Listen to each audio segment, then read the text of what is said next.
Nous avons vu dans une vidéo précédente que l'esclavage était pratiqué chez les Hébreux et que ça ne posait aucun problème au Dieu Yahvé que son peuple pratique l'esclavage. Au contraire, le Dieu Yahvé encourage cet esclavage.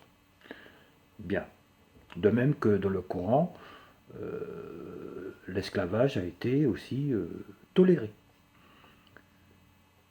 Mais il se trouve que dans les évangiles, eh bien, le Jésus, comme Osiris, est contre l'esclavage.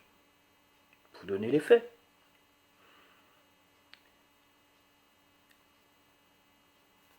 Il a pourtant, lorsqu'on regarde tous les évangiles, avec les évangiles apocryphes aussi, parce que l'Église apostolique romaine, etc., a reconnu que 4 évangiles, a décrété 4 évangiles canoniques. Il faut savoir que il y avait aussi des évangiles dits apocryphes, déclarés apocryphes. Au départ, ça voulait dire secret, bien sûr. Ça a eu après quelque sens de péjoratif, etc. On sait que les évangiles, les tout premiers évangiles ont été trouvés en Afrique, à Nag Hammadi. Je l'ai déjà dit dans une autre vidéo.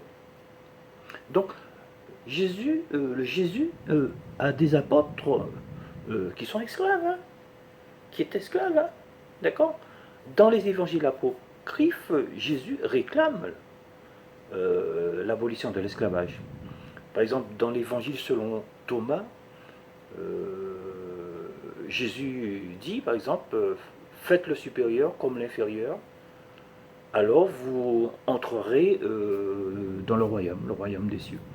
Donc ça c'est dans l'évangile selon Thomas, c'est un apocryphe, au chapitre 22. D'accord. Et dans l'évangile selon Philippe, un autre évangile apocryphe, parce que vous savez, dans les évangiles apocryphes, énormément ont été faits par des Africains noirs et aussi des femmes. Donc selon l'évangile de Philippe,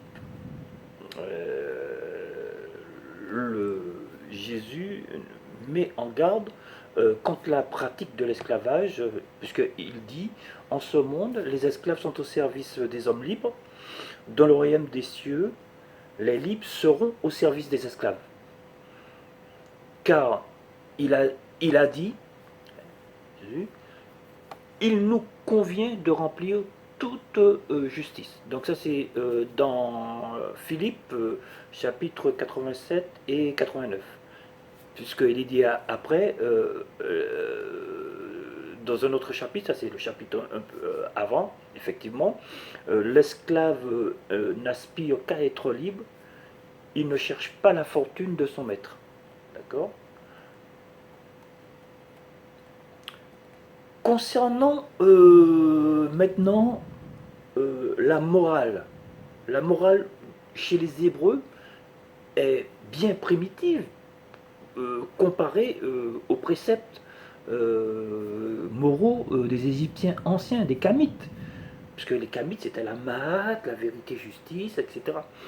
Et les Hébreux, qu'est-ce qu'ils disent? Les Hébreux disent œil pour œil, dent pour dent, pied pour pied, brûlure pour brûlure, bon, meurtrissure pour meurtrissure, plaie pour plaie. Bon, alors, vous voyez ça dans l'Exode chapitre 21, versets 24, 25, voilà.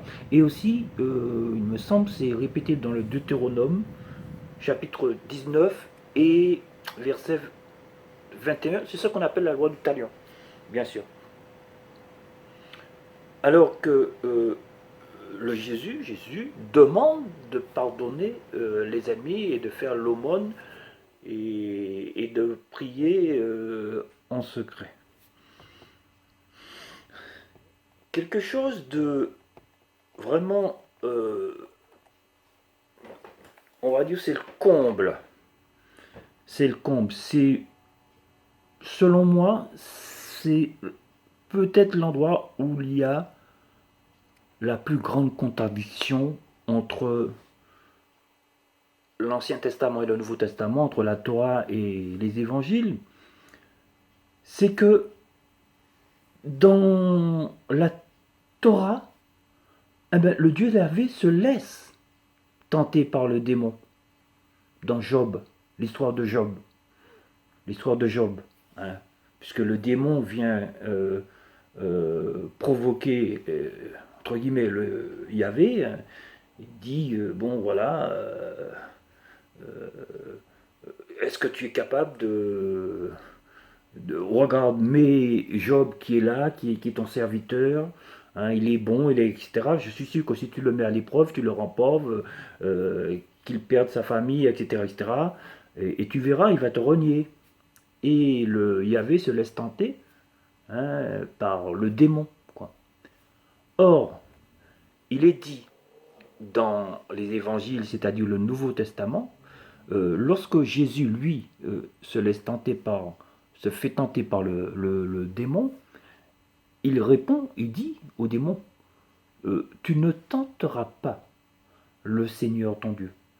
Donc je crois que dans les vidéos qu'on a vues, hein, les 4 vidéos, je crois que j'ai été assez clair pour montrer les contradictions.